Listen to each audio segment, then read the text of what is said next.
This is Lou Katzos, and we're here for another EMBCA event. This is another sold-out event. We're doing the development, design, and construction panel discussion that we have every few months. Basically, it's an unscripted panel discussion, and we get together with the leaders of the industry from the development community, the design community, and the construction community, just to chat to see what's going on, what the latest things are. Today we have a fantastic panel. We have Chris Chu, who's the founder and president of United Construction. We have Eric Benheim, who's the CEO, president of Modern Spaces. We have Ken Kaleo, the president of CNY Group. We have Donna Olsham, the president of Olsham Realty. Martin Piazzolla, the senior vice president of Avalon Bay. And David Rothstein, the executive vice president of Extel. I'm the moderator of the panel. Enjoy. And right now we're having a meet and greet, and we're going to start the panel discussion shortly. This particular event, we're doing it in honor and memory of Faith Hope Consolo. Faith has been on this panel many times. She was always really fun to be with. She was always, in many cases, combative, which is great when the event is unscripted. And it was really a shock. It was a shock to me personally, and a shock to many of us in the industry, when at the end of the year we found out before Christmas that she basically died. And it was unbelievable to many of us. We are going to have someone to also speak a little bit more about her. He's not here right now. It's going to be Lloyd Williams, the president of the Greater Harlem Chamber of Commerce. For those who don't know, I am an executive board member of the Greater Harlem Chamber. Faith was also a board member. And we've done a lot of things together. She was always fun. To many in the industry, they thought she was hard, aggressive, and all these other things that sometimes people say about successful women. But she was always there. Whenever we needed Faith, she was always there. If I called her up and I needed her for any particular thing, if I needed her for a panel discussion, let's say the day before, she would always appear. It never happened that way, but again, she was always there. So we are absolutely going to miss her. She has been here for many of these events, and actually from the beginning, not only this event, but a lot of the other EMBCA events that we have. We have Lloyd Williams, the president of the Greater Harlem Chamber of Commerce. Lloyd is more than a friend to me. As he likes to say, we're brothers, and he's absolutely correct about that. He's always there for me, I'm always there for him, and Faith was there for us. Lloyd. Thanks a lot. I won't consume much of your time.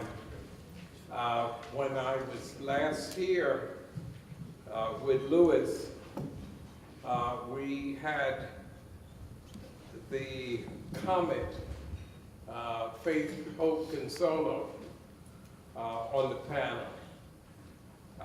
And she did an awful lot of things with us, and I'd like to, if you don't mind, just ask some of our board members who serve.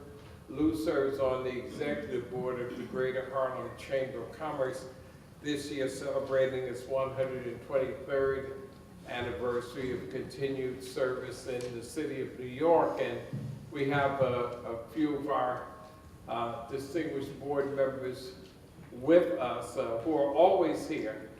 And little did we know that when we last saw Faith at our executive, at our chamber board meeting, that 2 weeks later she would pass away. And she made this extraordinary presentation to us on retail development in the city of New York, and gave Lou and I directives in terms of what we needed to do and how we needed to do it and when it needed to be done. That was Faith.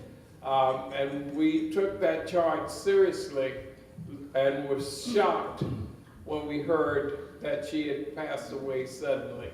So let me then end by saying that our board members, Lou and I, have determined that each year I see people in the audience who joined us at the New York City Economic Development Day that we do each year on the first Thursday, second Thursday in August, this year being August 8th.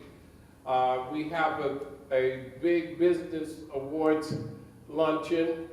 At that luncheon, we're honoring the Rudin family for everything they have done to assist us. But we are going to give a special salute to Faith, Hope, Consolo, and we're going to do an annual scholarship to a young lady who is mastering the field of real estate and development. So we're going to start, again, there's no questions, so we're just going to check. Chris, tell us a little bit about your background, because it's fascinating that you came here from China and then have become such a success that you're building now the tallest building in Queens, which is very exciting, one of the largest buildings, close to 1 million square feet. Tell us a little bit about the background and what motivated you to go into the development business and the construction business. I came to this country on 1986, January 21st, about 11 o'clock, landing at JFK Kennedy Airport. I think it's Northwest, the airline. So my cousin picked me up from the airport. And at that time, actually, I come with my brother George together. So picked up from the JFK airport. So you drive from the LIE 495 and then get on BQE. So I looked at Manhattan. Wow. So I tell myself, this is a great city. And actually, I only went to school for high school for probably 6 months, 1 year, less than 1 year. Then I went to the construction business. So probably stayed construction business for 5-6 years. I started my own business at the same year, 1986. And then I started a plumbing supply. I opened a plumbing supply. So when I opened a plumbing supply, I sell all the plumbing supply to the contractors, developers, builders. So I was asked them at that time, which is the friends, I know them, how much is the piece of land, 40 by 100, they're putting up 3 families house in Kelowna. That time it's probably 80,000, 100,000 a piece of land. So I was in construction business. I know exactly how much to build that. Build up. The 2-3 family home. So I did a calculation. That make money much faster than plumbing supply. So from 1996, I started to put all my money anywhere money I made. I put on the land. I buy the land, started to build it. So from 1996 until right now, for some 2 family homes, some 8 family, some is buildings. I did almost 90 buildings and houses. So really 20 story lower. I built it by myself. And the London City one, the Skyline Tower, it's too tall. So we hired a new line construction to build it for us. And the Hill West is the architect. Originally, that building is 960 feet, but the FAA doesn't let us to build that higher because LaGuardia changed the rules. And they say if less than 800 feet, we approve it right away. Otherwise, you have to wait. So then we decided 778 feet for Skyline Tower. And for last 20 years in the real estate business, I really enjoyed it. New York City is a very great city. But my major projects, mostly in Queens, Long Island City, Amherst, and downtown Jamaica, Flushing also. I don't have anything in Manhattan. Donna, tell us about your very famous. Every week it comes out, and every week we're like shocked or happy or whatever. Okay. So your latest prediction, which was everywhere actually, was that the first quarter was going down 19%. Yeah, that's what it is. It's down 19 at $4 million and above. Well, $4 million But- because you're only in the $4 million. I believe you're going to see this coming out in the next few days, maybe in the Wall Street Journal tomorrow. You're going to see that the sales are down in the first quarter, straight out. And it's 5 quarters of down, for sure. A few months ago, if you remember, and you were saying, Lou, I told you about the IT businesses coming in. Yes, that's true. And Amazon was announced, and you say, Lou, I told you. But I didn't know they'd screw it up. I mean, I am so disappointed in that. That was a fabulous deal for New York, but I will say this, technology is driving New York. It will supplant the finance sector. It will be the biggest driver, and the reason that Amazon was coming, no offense to Long Island City, isn't because of the land, but it was the talent. It's the talent pool that is so unique here. Yes. So they can get good real estate deals around the country, but it's the talent pool. I believe, and I mean, at the day after Valentine's Day, which was the day that they canceled the deal. That was a beautiful day to do that. Yeah, I wrote to Cuomo and I said what my parents would always say to me: you better get back on the field and get that deal back, because you owe it to New York to get that deal back. So, Lou, I think that you should start a new political party. You know what it's called? Cats. No. It's we had the Tea Party, right? Yes. The Tea Party was born out of the '08 crisis. Right. But we need the A Party. And the A Party is for all the people who wanted Amazon. Okay? All the people. And that's the people, not just the rich, but everybody who would have been affected, and that was a lot of people. So Well, I don't know. Maybe he got scared because he appeared in the papers for showing too much. You think I'm so? not sure, yeah. I think that was a lame excuse. I will say this about very rich people and billionaires. Yes. They are touchy, they are sensitive, and you have to be polite. You cannot be rude to them. They, they always say the golden rule, the man who has the gold rules. Yes.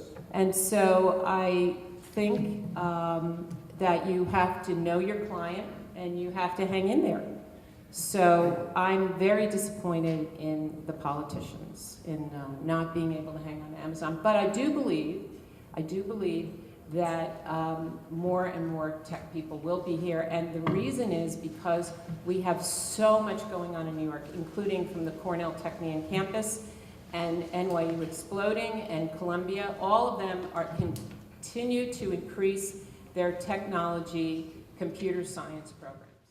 Well, I know that NASA said that there's only one rule, and that is there are no rules. So with that, I go to the barbarians, quite frankly, of the industry, the construction people, because we don't tolerate any of this touchy-feely type stuff. So it's a pleasure to have Ken Kaleo on here. And as a matter of fact, Ken, I was on the Long Island Railroad the other day, and as I was going past the Jamaica station. I look up and I see your sign.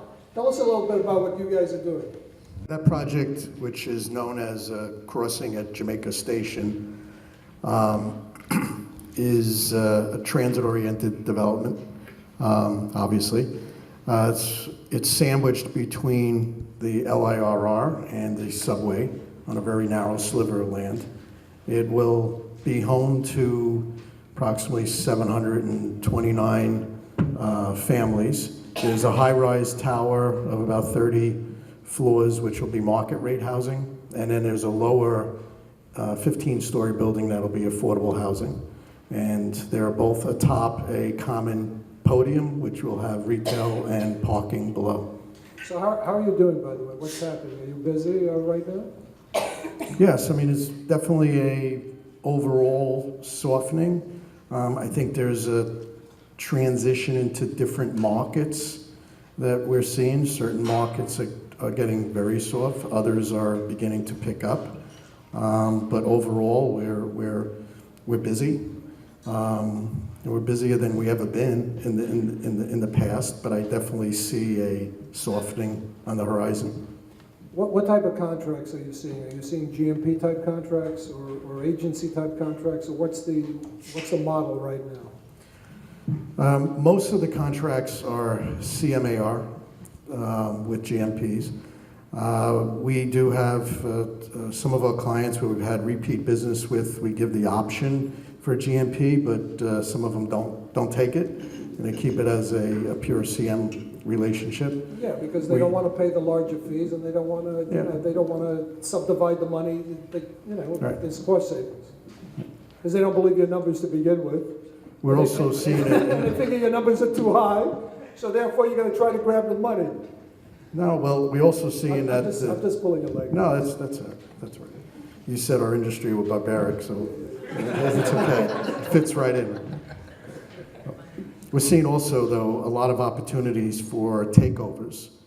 And actually, we've been presented with 3 in the last 2 weeks where clients, prospective clients have come in and said that we have a general contractor on our project, and they're already 4 months late. We're projecting they're going to be 8 months late, and there's no men on the job. They can't get manpower. Are you interested in taking it over?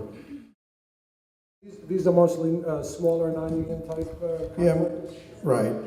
Mostly non-union, but both in the condo market. We took over a project on Spring Street for a smaller non-union GC. Another one, we actually are looking at something right now to take over 3 buildings from a GC. So we're seeing more of that, and I think it's a product of developers, owner developers chasing a low number, not perhaps having the in-house sophistication on how to properly evaluate it, and a small GC getting overextended, or some of his subs getting overextended and getting into trouble, which is really, in this kind of market, what really need to watch very carefully. Absolutely, absolutely. Eric, you've been termed the mayor of Long Island City. I know you've been getting a little ribbing on that, but the reality is that there's a reason why they called you that, because of your fantastic record, quite frankly. Certainly you're in all the magazines in terms of the sales and all the rest of the things that you've been doing in that area. Tell us a little bit about the market and what's happening right now where you're selling. So Long Island City is probably still, I think, the hottest market in America. We've been on the map, the global map, literally since Amazon came. It's a shame what happened. I've been very vocal about it from when it hit, and from when it left, I've been probably even more vocal about it. But the one thing that happened that Amazon came, it definitely put us on the map, and it put us on the world map for the first time. You know, when I started in the business 18 years ago, I started in Manhattan, the other borough, and I decided to focus in Long Island City about 13 years ago. And you know, I was mostly working with a lot of local people in Queens, maybe Brooklyn, a couple of people from Manhattan. But for the first time in the last 4 or 5 months, I've been getting calls from people in France, and Germany, and Korea, and Japan, pretty much all over the world, where that never really ever happened to me. It was more people living in Astoria or Flushing or wherever else who wanted to come to the neighborhood. So for the first time, we're on the global map, which is a good thing. A year ago, we were named the fastest growing neighborhood in America, which is obviously another good thing. And I agree with Donna, the reason Amazon came wasn't just because of Long Island City, it was because of the talent. And Long Island City actually has the only bridge that goes to Roosevelt Island. And coincidentally also, the head of Cornell Technion is on the board of Amazon. So a lot of those factors, I think, kind of helped them coming. And I've been still fighting a lot behind the scenes. I still think there's probably Is there a chance? I think there's a 25% chance. This is what I hear, you know, it's crazy for them not to be here. because what they're going to do is Google will just suck up the talent, and the other people will suck up the talent. And I'm going to tell you one other thing that's interesting. I was having dinner the other night with somebody who is the president of a very large billion-dollar company. And they said to me that privately, that of course they thought that was wrong when Amazon left, but for themselves, they thought they might have a chance to lure talent that they couldn't get, you know, that they wouldn't be able to get in the future. They were worried that Amazon would suck up the talent. And I believe that Amazon needs to be here because the talent, this is the greatest pool of talent. You cannot just hang out in Silicon Valley. No, you're absolutely right. So, I agree 100%. I've been, when they first come very involved, our company is very involved with the community. We sponsor and contribute like hundreds of thousands of dollars a year in like every single freaking organization in the neighborhood. So when Amazon came, they wanted to meet all the community leaders. I had met with them about 4 or 5 times. I had lunches with them. And then when the news broke, my office was like a press junket that had like every news station lined up. And at 5 o'clock I was leaving and to go to meet with Fox, and all of a sudden I get a call from one of the Amazon guys who I've been dealing with, and just a week prior we actually, when the rumor came out that they were going to leave, I hate the word activist, I became an activist. And Well, you're like a fanatic. I keep getting your emails. I keep getting these savage emails from you. And we started a petition, we started making, I put my entire marketing team just to focus on this, and we made signs and we handed it out to local businesses, and I got a call from Amazon like a couple days later, thank you, we started changing the narrative in the press, and and the guy from Amazon called me, one of my contacts over there, just to thank me, and he's sorry, and I said, I have nothing to lose, so I gave him the pitch of my life. I was very explicit, I didn't really care. And I said, you want to be here, you can't, blah, blah, blah. We were all the different things we were doing. And he basically said, why don't you get what you just said in an email, and I'll get it into the ratings. I was like, okay. The next day I wrote an email, I sent it to him, I CC'd about 5, 6 other people who I met on Amazon. The following Monday, his boss calls me in the morning at 9 o'clock in the morning.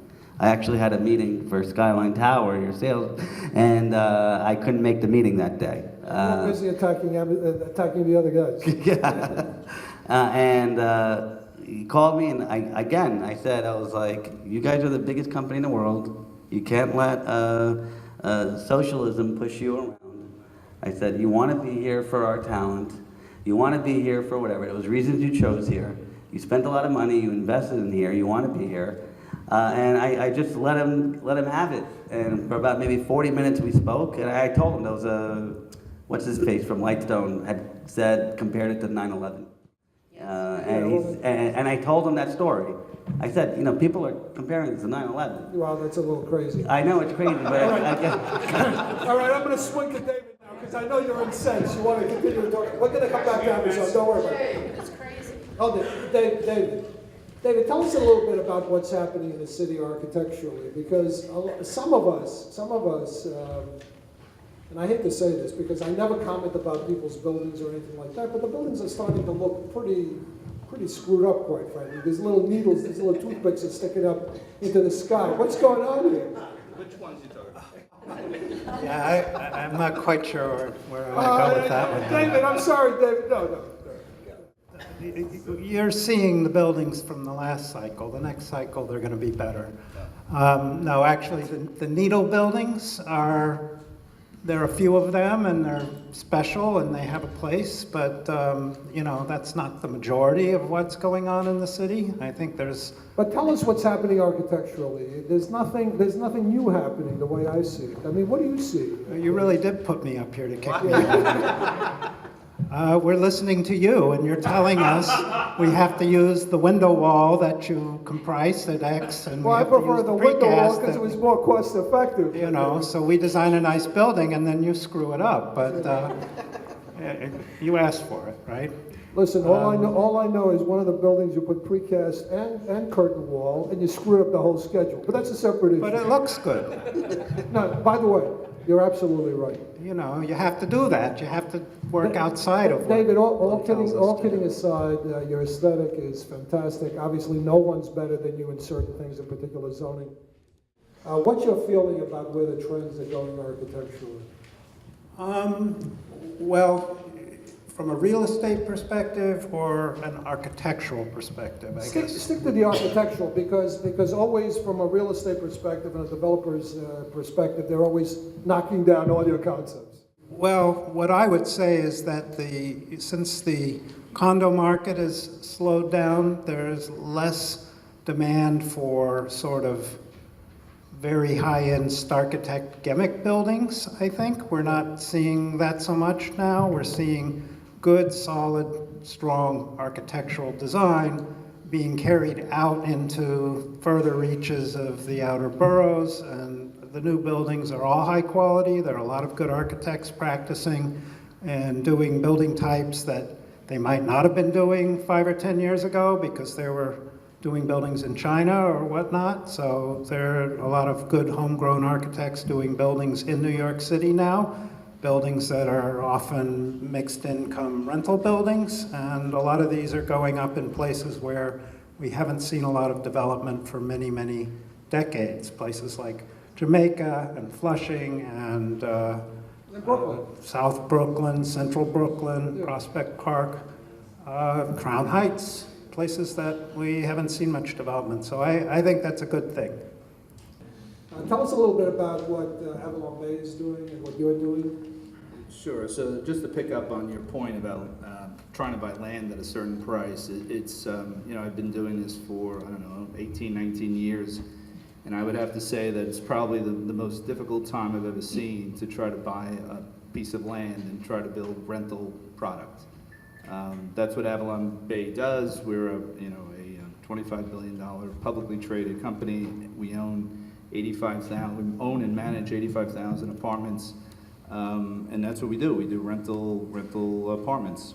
And I don't know what some of the other developers in the room are seeing, but I would guess that in the last 5 years there hasn't been a as of right development site that's been purchased for rental development. As of right, not a rezoning, but an as of right site, because the economics are just not there. Just doesn't work. The construction costs are out of sight. And as much, VE as you try to do, you're just going to get there. So that's part of the reason why, the condo market has softened, because a lot of those developments have become condo. And you made a reference earlier. You were going to ask me about why we went condo on our project on 61st Street. It was always that discussion, as you know. Sure. And a lot of it is just dictated by the parameters of a particular price. Prices of land and things like You're that. saying why did you go condo Right. on But 61st Street? after your dour report and I'm so sorry. and David's condo market He's gonna is convert softening, it. I'm switching back to rental. So I don't know. We don't really view it as switching from rental to condo, because when we purchased a site, we always felt like that was it's within the four corners of Billionaires Row at 61st Street and Broadway, and we had brought onto the team Corcoran Sunshine right away. So we always felt like this was either going to be part condo or have a condo exit. And so there are different points in time, and while we were developing for the first, designing for the first 2 years, that we considered, we got offers for the base of the building to be a condo, or we thought about maybe the top 10 floors would be condo. And then, because we always designed it with condo finishes and condo qualities. So, ceiling heights were appropriate, and we weren't using PTAC units, heat pumps, and we no offense, we brought in a nice architect, SOM, and they suggested cladding the facade with terracotta.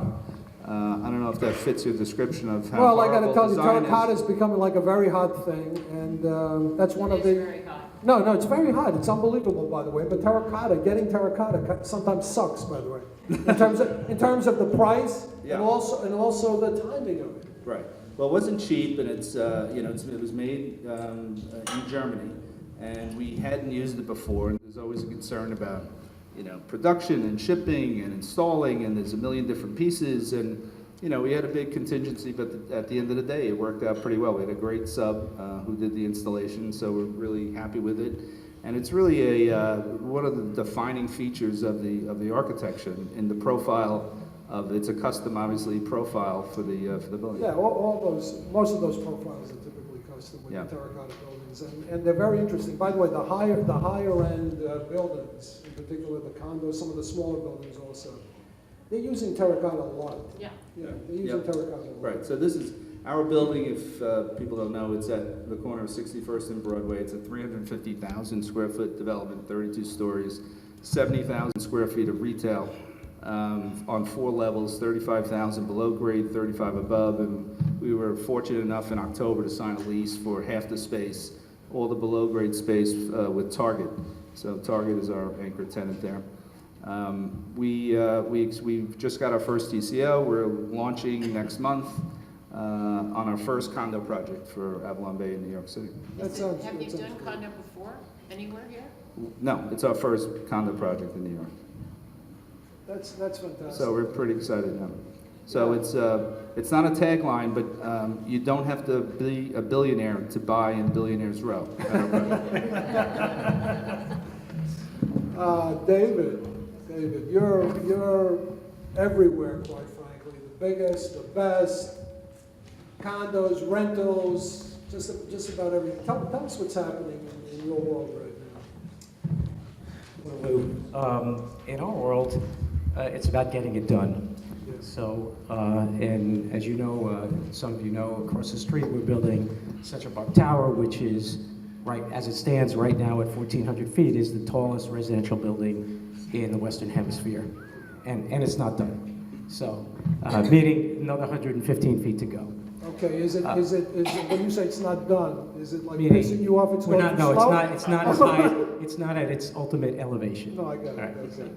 Yeah. Because sometimes So- we say it's not done, and meaning, you know, No. like we're ticked off at somebody. Yes, exactly. Yeah. So, So how are you finding the contractors with those type of buildings? Because I remember we had David Dodds another time, and we were talking about the last tallest building in the Western Hemisphere, quite frankly. And that building took a long time to build.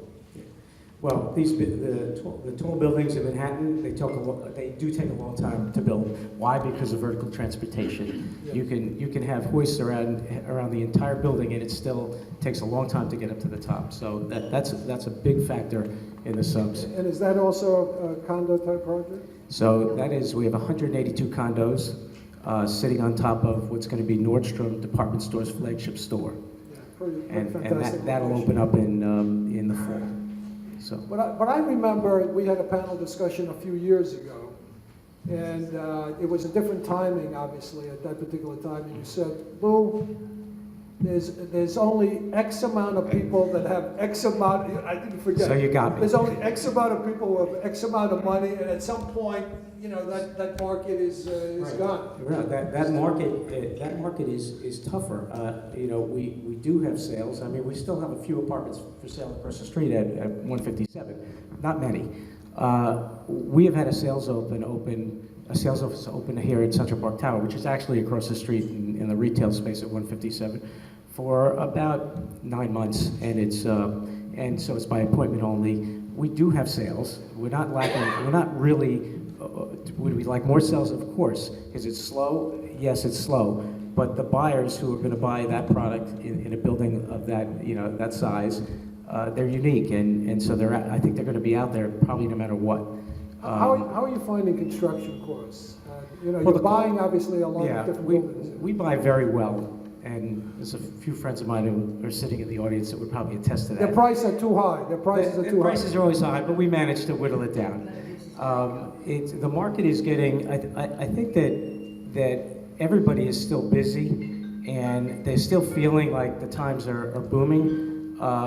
But I think that it's really about what's happening in the future, what's happening 6 months, a year and a half from now, and what the projects are that maybe they're thinking they're going to do. Are they really going to get done? And I'm not talking about, you know, the mega projects in Manhattan, like either like we do, or like Related's great, you know, Hudson Yards or Brookfield, or what's going to happen with Disney down in Soho. That'll get done no matter what. But it's what about all the others? and we heard about land prices, and we heard about how things are trading, and so you know, I'm probably pessimistic at that end. How are you finding the contractors today? In other words, do you have a good, stable group of good contractors? Yeah, that's a good question, because the contractors, union contracting, there's a very good stable in Manhattan. It is the place to build. You have 125,000 union construction workers. You also have a very strong non-union sector now, and I think it could approach 100,000 workers. Now, that's a little different, and we're partially in that business, probably maybe between 10 and 40% of some of it, not a job like one of Central Park Tower, but some of the other ones that we work on. You know, we will mix and go open shop, and it takes a little while to weed out, you know, the bad ones, the ones who really can't perform at the level that we would like. But you know what? They're learning, and they're getting a lot better at it.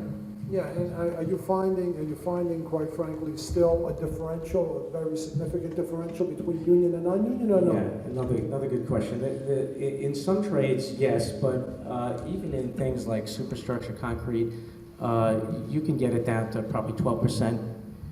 Some of the others, some of the mechanical can go down to 5%. So, and if it's close enough, we're likely going to go union. Yeah, Ken, what are you finding in that area? In other words, how are you finding the prices, and how are you finding the contractors that are out there doing some of your projects? So we moved went independent about 10 years ago, and now we are fully independent. We go open shop. We look at it as we bid to both union and non-union trades, contractors from the same trade. It's the best qualified for the lowest price. I think the answer to your question, it's scalable. So while we just finished 2 projects that were open shop, one was the Woolworth Tower conversion to residences. It was about a $160 million project. And the other was the Times Square addition in Times Square on 47th Street. That was about a $380 million project. And on the larger project, that is definitely a smaller delta. So I would say that anything up to maybe 100 million, you're getting better than 15%. Once it gets up to say 160, we had about it was a little less, and into Times Square project, it was about an 8% difference.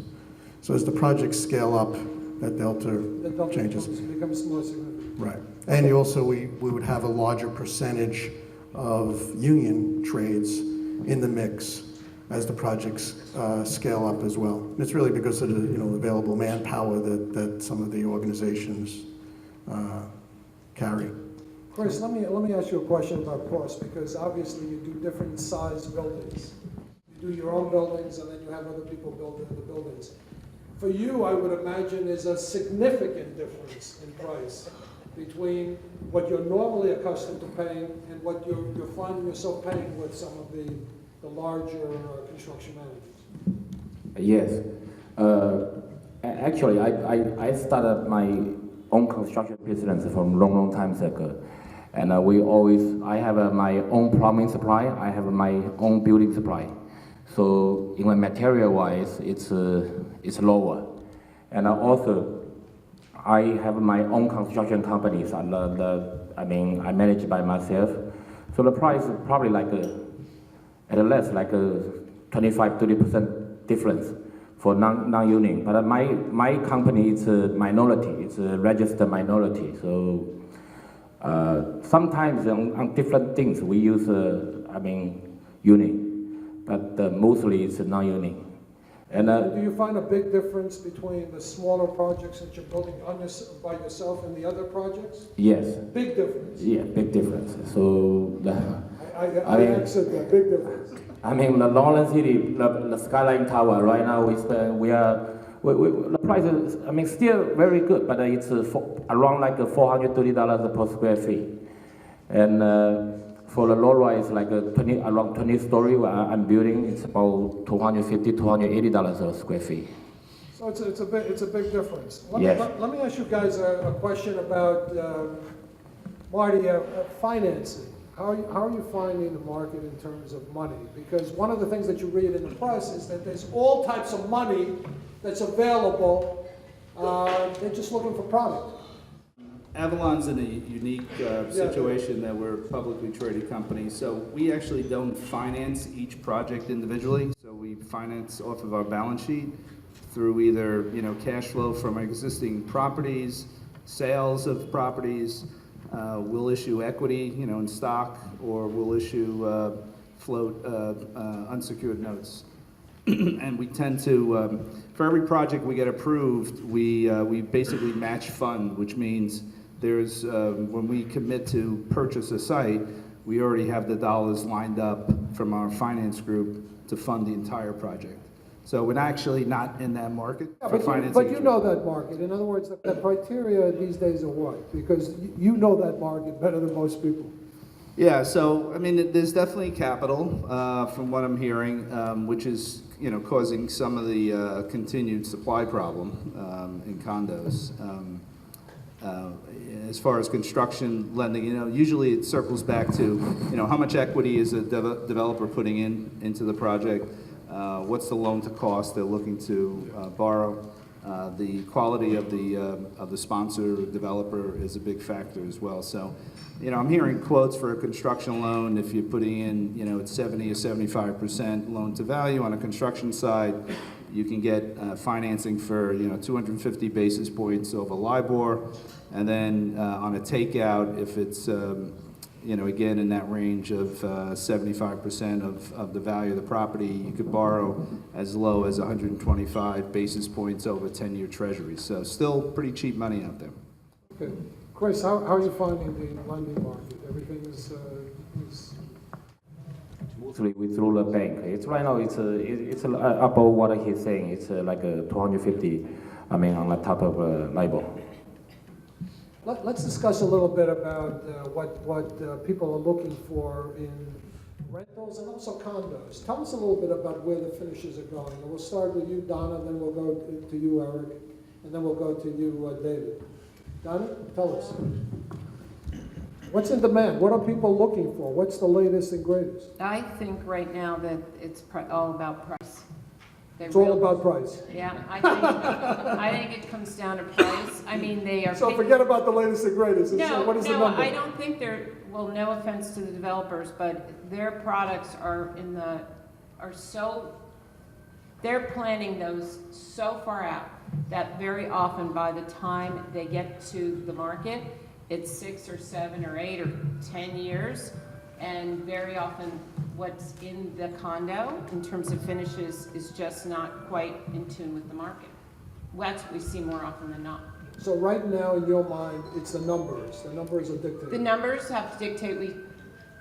But I do think I do think the terracotta thing is a trend. I think that's a good one. I do think that the young people I don't think the developers are necessarily in tune with the young people. I do think the young people are going to be looking for things that are environmentally sound.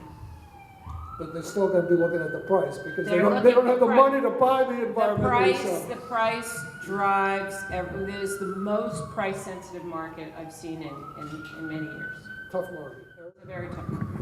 Which is why Long Island City is really a great place to buy. We're not looking for the $400 to $100 million buyers. We have, I think, an average of maybe 1.2, 1.3 million. So it pretty much opens up to everybody. With regards to trend, I think people are looking for nice amenities now. We are doing a couple projects that do have terracotta, smaller projects. Like we're working on one that's 88 units, and another one that's like 110 units. Both buildings do have terracotta. We're trying to target different buildings to certain, buyers. We have, with regards to marketing and design aesthetics, we have one of the terracotta buildings. We're targeting towards the female buyer, or more low, pinkish tones and blush tones with the design. I'm not joking. Are you serious? Then working with a lot of our developers. Chris is really hands-on with the pricing, and he's really hands-on. I've never seen anybody really talk and understand construction or finishes or anything as much as I have with working with Chris. And I think our product, when we designed it 2 years ago, 2.5 years ago, something like that, we were working with West. It's still going to be a really beautiful looking building when we launch it next month. So I mean, some buildings that you probably designed 5 or longer, maybe it does get outdated. Our buildings are usually planned maybe 12 to 18, the design aspect are usually planned 12 to 18 months. But now I think everyone's looking for price and they're looking for nice amenities and location. Yeah, right. David, what do you see? Because I'll beg to differ with a few things that were Yeah, said. go ahead, All right. do it. So, Donna, I think that the young people, I don't think they really think about sustainability. So if I take one of the buildings we built, 555 10th, which is on 10th Avenue and 41st Street, it's a 53-story tower, you know, unbelievable amenities. I'm talking 2 swimming pools, bowling alley, a dog center, because there's a lot of dogs in the building, very well elevated, finishes, pre-finished wood floors, but very smart tile bathrooms, washer dryers in every room, and I think we're probably around 92 average per square foot, which is a very high rent. So that's for you. That's a little over $5,000 for 1 bedroom, and I think we're about 95% occupied. So, and we're already turning over our first occupants for either renewals or for new renters. So it seems like price doesn't really matter because $5,000 is a lot of money. A lot of the luxury market did start to move to rental. The salt tax definitely affected our. Well, this was built as a rental. Yeah, so, I know, but I'm saying that the rental market is doing better now. The rental market is for us is pretty well. It's doing very well. Even on 14th Street, EVGB is another building with is doing very nicely down there. But if we talk about the tax, what's the big problem today? Today, right now, as we speak, is the pied-à-terre tax. Because that is unsettled. If you read the Wall Street Journal yesterday, it sounded like it was that we had some hope. But if that goes into effect, that's a big problem. But what's probably going to happen is they're probably going to raise transfer tax. Well, if they raise it, yeah. So how much can they raise the transfer tax? Okay, and the mansion tax. Okay, But the pied-à-terre tax is a disaster. It's a for New York. disaster. Right. Okay, so this pied-à-terre tax started, and it started a steamroll in the last couple of weeks. Yes. And what was really aggravating was that the city controller, Scott Stringer, put out a thing that they would get $650 million. And if they did the pied-à-terre tax as they designed. So I was in my office, and my husband said to me, go do the numbers and figure this out. So I went and I did the numbers, and I think the books are cooked here. There were, from 2005 to 2018, there were 10,003 properties that closed at $5 million and above. Because the pied-à-terre tax originally was supposed to be on $5 million and above. And if all 100% were pied-à-terre, they would have raised $410 million, okay? So I knew right away the math was wrong. It was all BS. Oh, totally. I called the Wall Street Journal, I called the deputy editor, I called one of the reporters, I said, these numbers, you gotta work on these numbers with me, these numbers are not right. So they started and they wrote an article. And it filtered through, and now it's just too hard to do that pied-à-terre tax. So now they're talking about a flat tax. Okay, one flat, but let me just say this, more math. Last year, at $3 million, because now they're talking at $3 million and above, a reporting tax, $3 million and above, there were 14.7 billion in sales in Manhattan, okay? At the $3 million and above in apartments. If you did it 1%, that would only be 147 million. That's not going to do anything. They want money to finance the subway. I don't see how it's possible. No, it's not possible at That's- all. It's impossible. They're saying. Not Fix, only you gotta that- fix the subway. Right, so. Fix the system. this- Yeah, so they're saying the subway's $40 billion. I don't know if they've got that right. But Cuomo was running around saying, oh, he can get a $9 billion bond offering off of this pied-à-terre tax. But it's, I believe they will do something.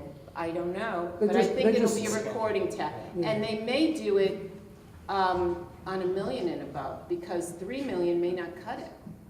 So how does that affect us, It's everybody gonna on the affect table? us. The How does price- that affect us if they do $1 million and above? $1 million, it's gonna affect actually, unfortunately, it's gonna affect the sponsor. Absolutely. Yeah. Yep. What people don't understand with the pied-à-terre tax, and I did an interview like a week ago, I think, with The Real Deal about pied-à-terre tax. Michael Dell bought one of your apartments, I think? Yep, right across the street. Okay. Now, Michael Dell, the 1 week a year that he's in New York, probably spends more money than everybody here does all year. And that money that he spends that 1 week a year provides jobs for restaurants and hair salons or whatever. And unfortunately, the politicians aren't really business people, and that's the big problem. I want to say one thing. This is another interesting thing. Two other things. In 2016, 3 billionaires left the state of Connecticut. Sternlicht, Paul Tudor Jones, and this guy Peter Flack. Do you know what that cost Connecticut? $450 million. When David Tepper walked out of New Jersey in 2015, New Jersey had to redo the budget, just on the loss of that one guy. How many guys or women are leaving New York State? Well, he took his firm It's, too. yeah, he took his firm, Took his but firm.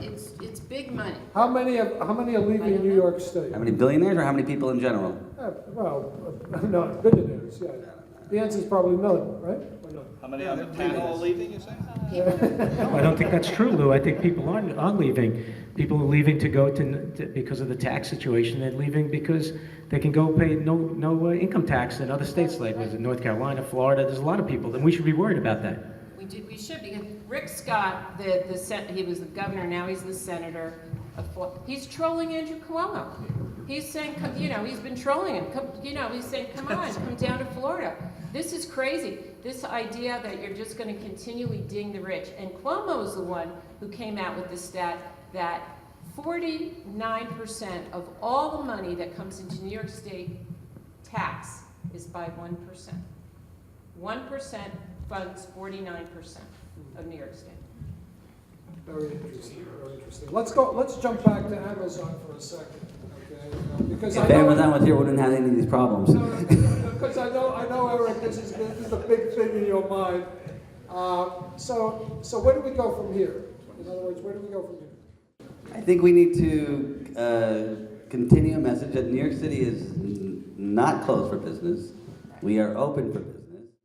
How do we do that when everything is turning sort of like psycho left? How are we doing that? Show up in the polling. Go vote. If you not too many people voted. Our mayor, I think he won, but he had 600,000 people come to vote. So you need to go and vote. That's what he had to do. And I think there's a lot more of us. There was 70. They did a poll. They did several polls. 70% wanted them here. 70%. It was a small group. I saw them when I would go to my office. I saw these wackos with their signs. Who is the main culprit, Eric? All right, you don't want to mention names. I'll mention. I don't care. mention the name. Huh? Don't mention the name. But, it's listen, if you call up, because. AOC. No, it's not AOC. It's not AOC. But if you It is. call up some people, like you call up various councilmen and assembly people, and you say, what was your position on Amazon? Because I've done it. They say, well, we didn't really have a position, which is, to me, they were not for it. Didn't do anything. I'd like to say a couple of things. The certain politicians in Long Island City, I've been friends with them for the last 10 years. I've raised tens of thousands of dollars for them. AOC, I'll tell you why it's AOC's fault. Because AOC de-seated Joe Crowley, who was in office for 25 years, was supposed to take over Pelosi's seat. And she scared everybody. She literally just scared everybody. And everyone decided to jump on the bandwagon and go after her base, and that's what they're doing. If AOC comes out tomorrow and says, I want Amazon back, they'll all jump and be behind her and say, yes, we support Amazon. Here's my take, Eric. My take is fault everywhere, by the way. Yes. Fault everywhere. Yeah. So. But that was the biggest buyer on the planet. Correct. So the mayor, for example, in the 3 months that they were here, he didn't come once to visit Long Island City. Cuomo was doing some fighting, but I think that there was a false narrative that we were cutting a check for $3 billion, which was completely false. And that's what people believed. Why are we giving, the narrative was, the tagline was, why are we giving $3 billion to the richest man in the world? That's false, right? They were generating $27.5 billion. Marty, you're ready to No, say he actually was making my point, but it's scary to think if it's true that she actually thought there was a fund of $3 billion sitting there somewhere. And I think the quote was, why don't we build new schools and make infrastructure? Amazon was actually building a school. Of course, I know. But it was actually a savings on the taxes they would have paid in the future, a discount from the taxes they would be paying, and now there's no taxes being paid. So the thought that a key politician could mix up that concept is scary. First of all, the narrative was screwed up. You need good public relations people to handle this kind of thing. This was a delicate negotiation, and I just don't think, I mean, if it was us, they would have blamed the broker. We would be shot, right? It would be walk the plank time. I wrote to Cuomo, I said, if you can't do this yourself, go get Bloomberg and let him cut the deal. Get one person in here and cut the deal. But it's, everybody. Listen, I think I did this on purpose to rile you guys up. So, If Bloomberg was mayor, they'd be here. They'd be here. Because I think that there's a lot of smart business people in New York. I don't think it's, personally, it's my own opinion, I don't think it's over. How many cities, because one of their criteria has to be three airports. So how many cities have 3 airports and the ability to financially support such a move? There's not too many. I think they're going to be back at the table at some point. I'm not so sure about that, I gotta be honest with you. But sorry I had you guys go in that direction. So we're gonna end it up right now. If we can, we'll start with David on this side, we'll end with Chris. Give us your predictions over the next 6 to 12 months. What do you see in the industry with any regard to whatever you're doing? In other words, everybody's got a different angle at the table, which is fine. Lou, as usual, you always ask the great questions. and our job is to give great answers. So, in the next 6 to 12, like I alluded to earlier, I think that there's still that perception of that things are really, in terms of the development and the construction business, that things are going well.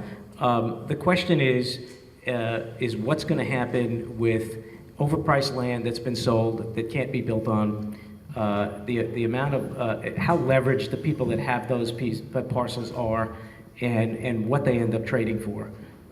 They usually lose them in certain markets. They usually lose, though. I mean, we are aware of a few that we've been looking at for quite a while. The bottom hasn't dropped out yet. To me, and to I think the way the company views it is that we're going to be looking at the next 6 to 12 as really good opportunities. So, well, they were talking in the press about 30 or more projects that people are looking at right now because people can't finish them. It was alluded to, by the way, people taking over construction projects, etc. So there's a lot of opportunities right now.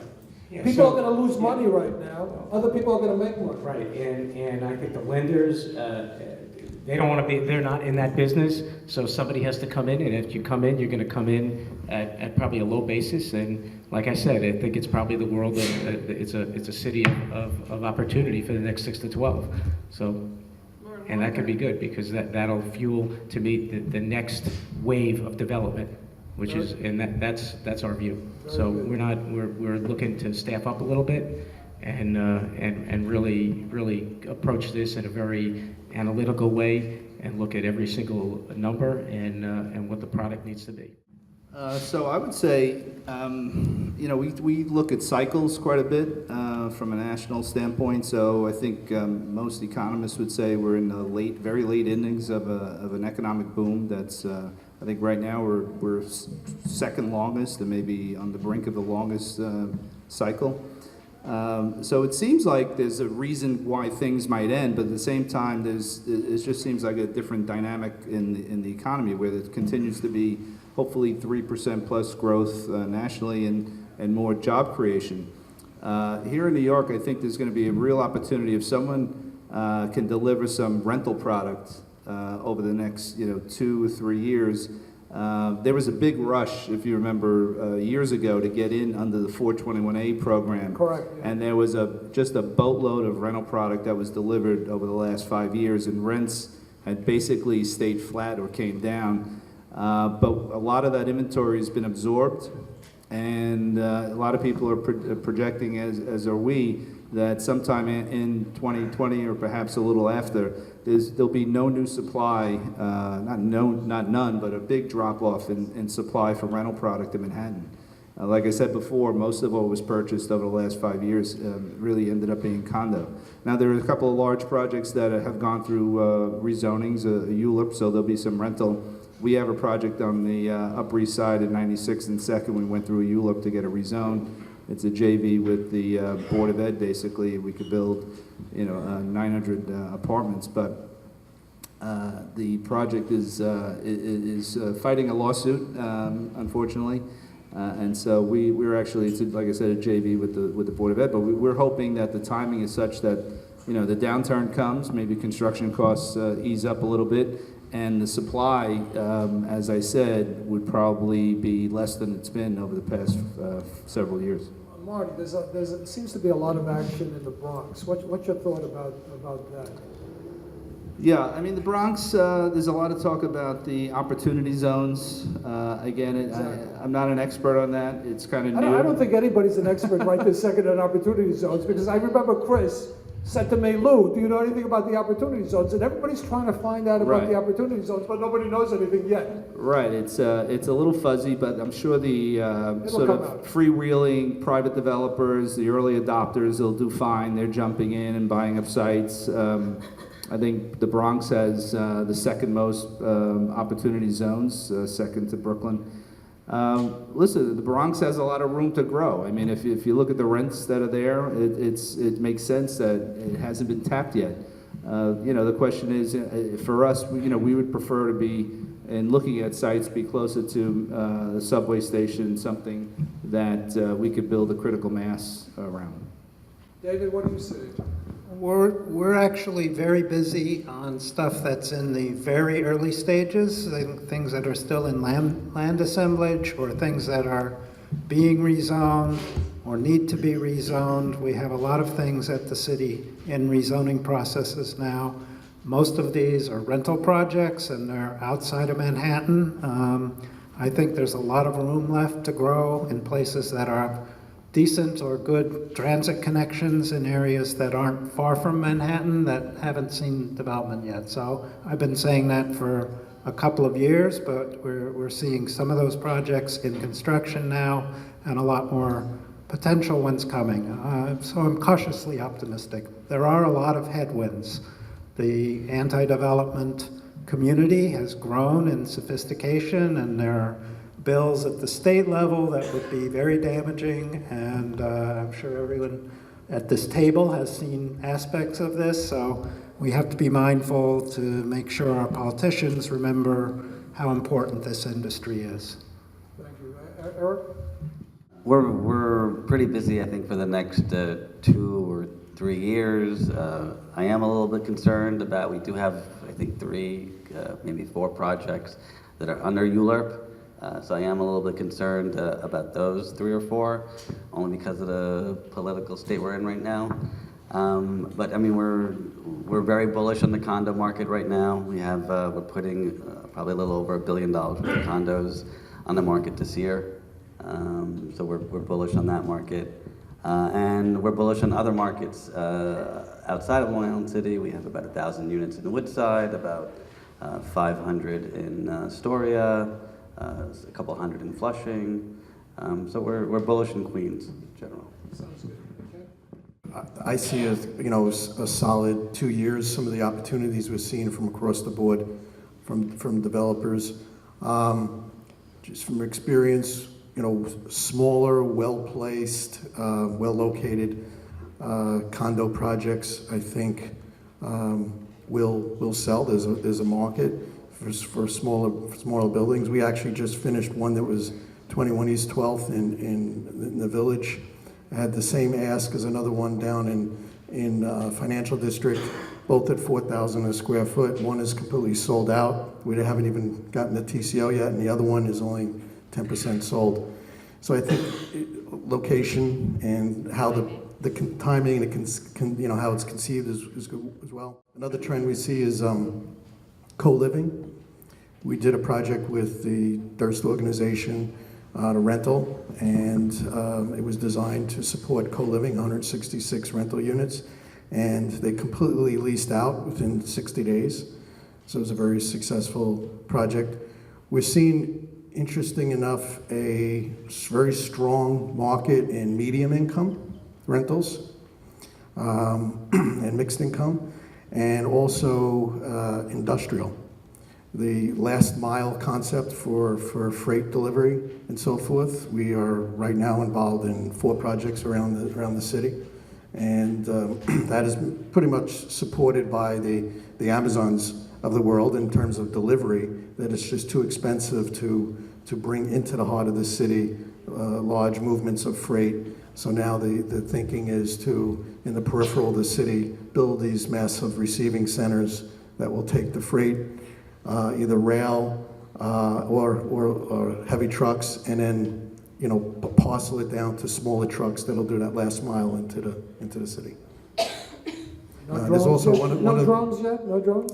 One of the last things is that there's a tremendous pressure, which we pressurize ourselves. How can we reduce costs? How can we reduce costs? How can we reduce costs? So innovation, I think, is in huge demand. How can we do what we do better from the construction industry? We're always looking at that. I always look at how is it that we can build the same building in New York and build the same building in Jersey City for half the price?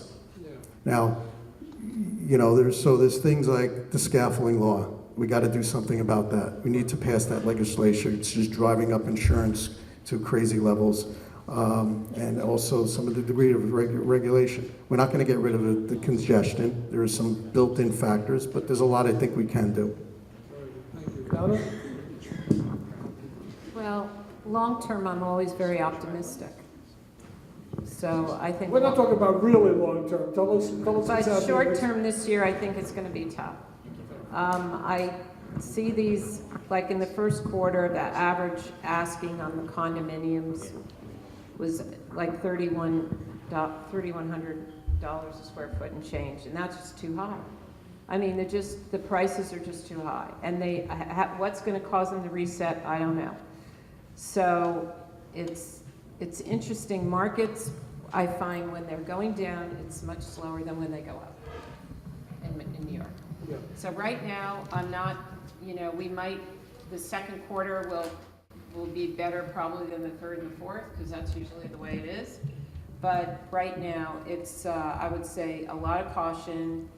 You've got to work on your prices, otherwise it's not going to sell. The other thing, getting back to one other thing about this pied-à-terre tax that I think you're going to see in legal documents being done now, is if you are a buyer or a seller, you're not going to know that there might be some recording tax that might hit you. If you sign a contract today and you're closing on a new condo in 2 years, that recording tax might be a lot higher. So I think what will probably happen, you will probably see, is that lawyers will put a rider in the contract that says, my buyer or my seller, whatever it is only responsible for the taxes at the time we sign this contract. Have you seen that? I predict that. Are you predicting it? I am predicting we'll see that. There's some lawyers maybe in the audience. I'm calling all my developers tomorrow. No, you have to, because you have to think about this, because you don't want to go Donna, down. don't spread it, man. Don't spread it. If No, you I know don't what you want to mean. I know go what you down mean. to a closing and they say, Oh my God, I owe another 2%. Yeah, no. And I could just see, so I believe that will be, because of this political thing, that's something you have to think about. Thank you. Donna, thank you for that. Chris? I think the condo market in New York City, it's a little bit coming down. For last few months, I saw all the news from all the, friends talking. It's especially in Manhattan, the luxury condo is come down a lot. I have a friend, she bought a unit in Manhattan 3 years ago. It's 5 million. Right now, she asking same broker to sell her unit, and put on the market. The broker told her for last 3 months the highest offer is 4 million, but I still cannot get out. And she paid how much? 5 million 3 years ago. Oh, wow. No, that's So, nothing. but that's a luxury condo. So, but I don't, it depends on your design. So the condo design is very important. So I have a condos in Flushing, in Amherst. I still sell. Even Amazon left, I still sell because with my design is about 700 square feet, between 660 to 800 square feet. It's 2 bedroom, 2 bathroom. I have smallest 2 bedroom is 662 square feet with 2 bathroom, 2 bedrooms, and a kitchen, closet, everything. So it's still very good. After Amazon, I think I have a project about 180 some units. When Amazon coming, I sold like 20 some units. But after Amazon leaving until right now, I sold another 20 some units because the unit is small. So it's people still buying. Yeah. But like what Donald said, the price. But when you have less square footage, you still can get a good price. Yeah. I feel in the future it's going to be come down a little bit, but your design sometimes In New make a York, it difference. always comes down less than other places, and when it goes up, it goes faster than other places. Yes. With that, a round of applause for the panel. Thank you all for being here today.